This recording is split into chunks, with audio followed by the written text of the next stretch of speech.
So I competed at Grappling Industries on the weekend, and I found some interesting things that I thought I was going to teach the guys in the room. Little bits and pieces, tactics, things to watch out for when you are competing that are available to you that not a lot of people actually consider because they're too busy worrying about how much white monster they should have and do a terrible job at avoiding the adrenaline dump. So we're going to look at some things that I had great success with on the weekend for your benefit. All right, so I had a situation come up on the weekend. Decided to pull guard in all of my matches until one of my opponents said loudly so that Jake could hear it that he was going to try and leg lock me if I pulled guard. So I said, fuck you, I'm going to wrestle you and put you on the floor. But anyway, one of the situations that you will find when people want to pull guard against you and they don't really have the ability to stand up with you is they'll come out, they'll join their hands with yours, and you'll both kind of like lazily sit at the same time. Now, this is a perfect opportunity for you to not continue to sit down. And this is another reason as to why we teach you guys, you have to be good everywhere. You have to have a little bit of stand up, you have to have a little bit of passing, a little bit of guard, a little bit of everything. Because if you don't, you won't be confident to take an advantage when it's given to you on a silver platter. If you don't want to be on top because you feel uncomfortable there, then this isn't available to you. So I recommend you put more time into thinking about that. So what ended up happening, we both tied up our hands, we both sat to this position. I was about to sit down, realized he was doing the same thing, and all I did was start to come in and take his leg off the floor, gaining 2 points for an immediate advantage. Now, this already puts me up on the scoreboard, and this already gives me an idea that I'm leading the exchange, which puts pressure on him, especially within a 5-minute window. It's a very short match period. Gives me the advantage on the points, gives me the advantage mentally, and I've already put myself in a position to win the match. So whenever you guys have the opportunity to do that, and you find that you're coming out, you tie up the hands, always recommend tying up both hands so that he can't do that to you, because underneath IBJJF rules, if NASA starts to sit and I just touch his leg and he continues to sit and he stays down, I will score 2 points for this. I did this to Jake in competition, it was very, very funny. He comes out, I knew he was going to pull guard, and I just did this to him and he sat down, the referee goes bang. So if it does happen and they decide to sit at the same time that you're sitting, I want you guys to capitalize on this, attach yourself to a single leg. If he stands from here, you've already got a really deep connection on a single. I very much doubt that they would stand up from here, but now we go into all of our other takedowns. But if they go back down to their knee, just pick this leg up and run them over. And now we're in a prime passing position. So just do a couple of reps of that. We'll get warm. Keep the idea in the back of your head that you're gaining an immediate advantage, and then we'll work on some passing stuff. Let's go. But what will happen most times if you start to sweep somebody down is you'll end up with their legs split in this half body lock sort of position. Now, what I'm trying to think about mostly in my passing here is if I'm splitting the knees together, if I'm splitting the knees apart, splitting the knees together. That was fucking stupid, wasn't it? Yeah, that's okay. You're scaring me because you're very smart. Am I splitting their legs apart or am I crushing their knees together? And this is going to be predicated on where he's choosing to put his knees, right? So in this position, NASA's on date night, legs split. I'm not going to try and force my way to crushing his knees because his legs are already split. If his knees were like this pointed towards me, obviously I'm going to crush his knees together just like we did in that first exchange. If his knees are wide apart, I'm going to focus on splitting them even further apart. And this goes for seated versus standing, it goes for seated versus supine, it goes into Toriando passing, it goes into reverse De La Hiva, any guard that you're going to come up against. I'm always thinking, am I going to split these legs apart or am I going to put his knees together? And so basically what I want you guys to think about is where are their knees at this current rate?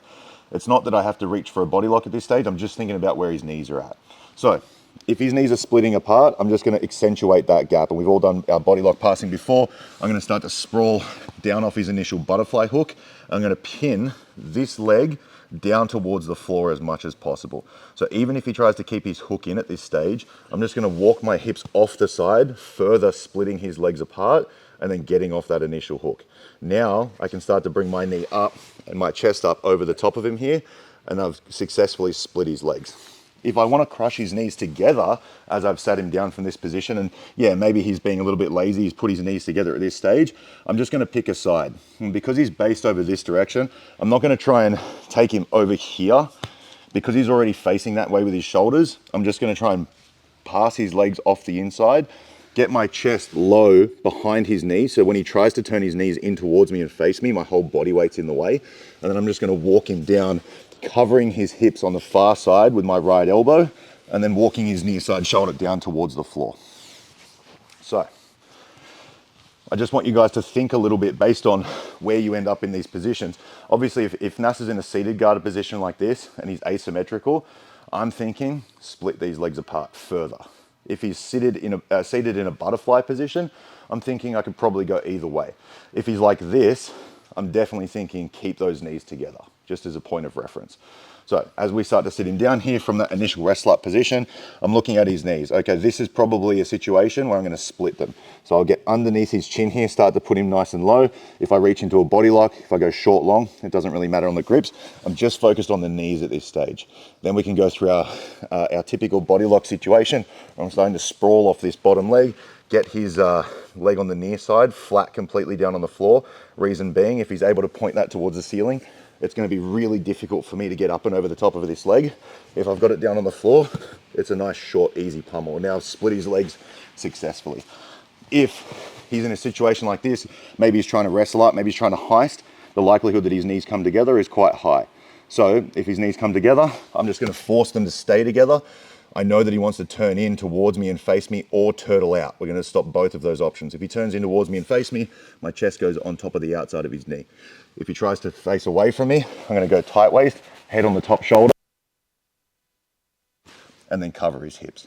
So I want you guys to go through a couple of situations where your training partner has open legs, closed legs, and then make the right decision based off of that. Let's give that a go.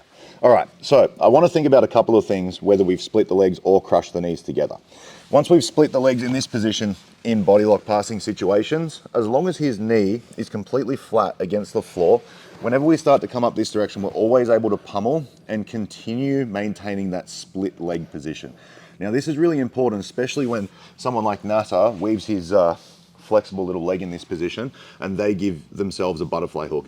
The entire time that you also have a butterfly hook, that they have theirs, it's not really super useful to them whatsoever, because he's not able to point his bottom knee in towards my tailbone and elevate me up over his head. If he tries to elevate me here, because I've pinned his bottom hip and his far hip pretty effectively, the reason I've pinned his far hip is because I've got his heel towards his ass. The further away his heel is from his ass, the more leverage he's going to get on starting to send me over this direction. So I always want to make a point of squishing that down towards his butt. And the second reason is because his near hip can't actually move underneath him, and he can't send me over this way because I've pinned it with my shin here. The last reason that this is really important is because he's not going to be able to follow me eventually when I start to hip switch off of this. And it's because I've been able to take this leg out of the way. So while ever you're splitting the legs from this position, because you've done a really good job, like I said, from here at keeping his bottom knee all the way pinned down towards the floor, when you make this movement up towards the body, you can always pummel your butterfly hook in and maintain that split without staying further down. Did you fart? No. It smells like fart. A queef. Oh, wow. Maintaining that split between the legs, and then you can always start to curl your heel to your ass and start to shift down towards this side. If we're thinking about crushing the knees together from situations like this, and Nasser turns in towards me and faces me, I always want to think about maintaining this position the entire time. We've worked hard to get this, and I want to make sure that these knees stay squished together. So whenever you've split the legs, try and maintain it for as long as possible. Whenever you've crushed the legs, try and maintain it for as much as possible.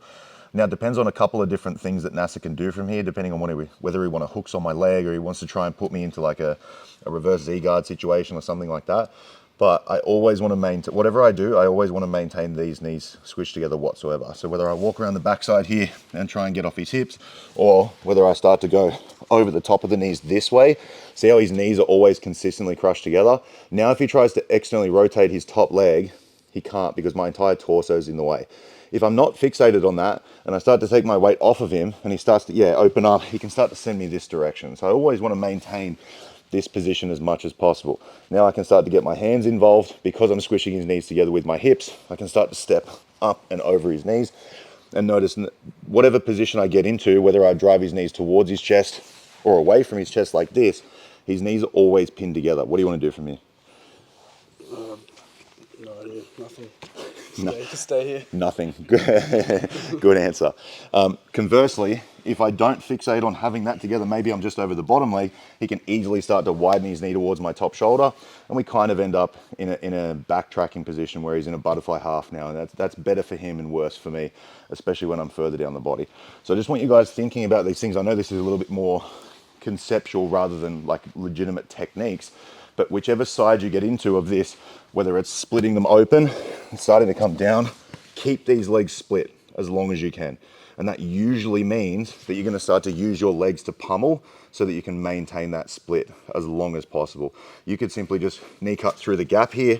You could go through the butterfly half example that we just went through while I keep my hook in. Then I start to hip switch over the top here. Once his knees are crushed together, I'm always focused on maintaining this as much as possible. Like while I'm here, NASA told you he doesn't really know what to do from here. There's not a lot of good options. He wants to turn in and face me as much as possible, but while my entire body weight's over his knees, it becomes extremely difficult.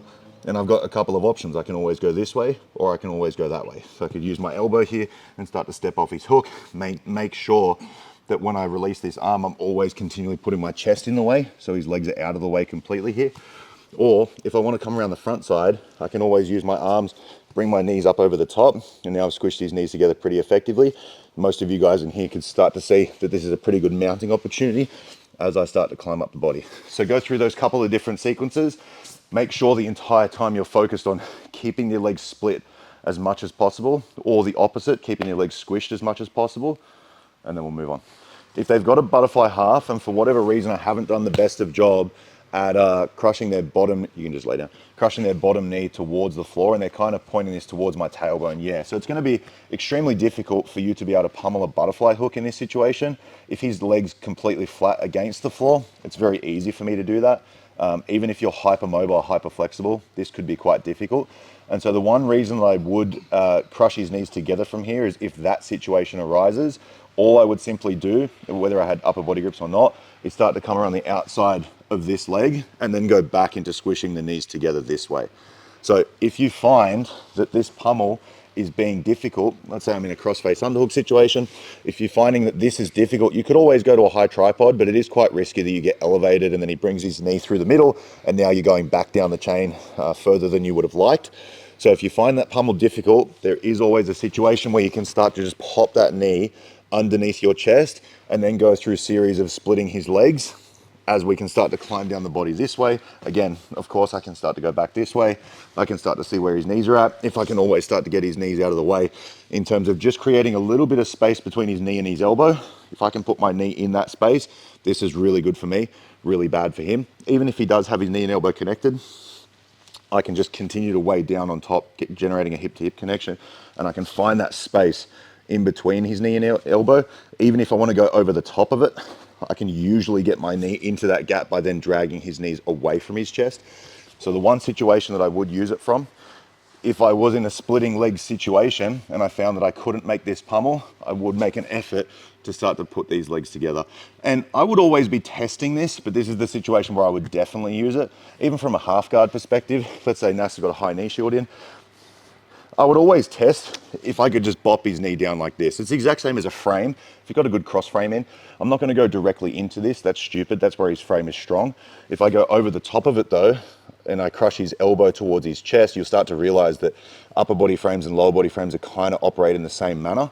If I want to get his frame out of the way, I can either split his frame over this direction, I can take it this direction across his body, or I can crush his elbow towards his chest. It's the exact same thing from a high knee shield perspective. I can always lay over the top of him and split his legs apart, or I can always pop his knee down and squish his knees together. So give that last perspective a go with the butterfly half situation and just play a little bit with your partner by crushing his knees together, opening them apart, play a little bit with the upper body, and then we'll wrestle.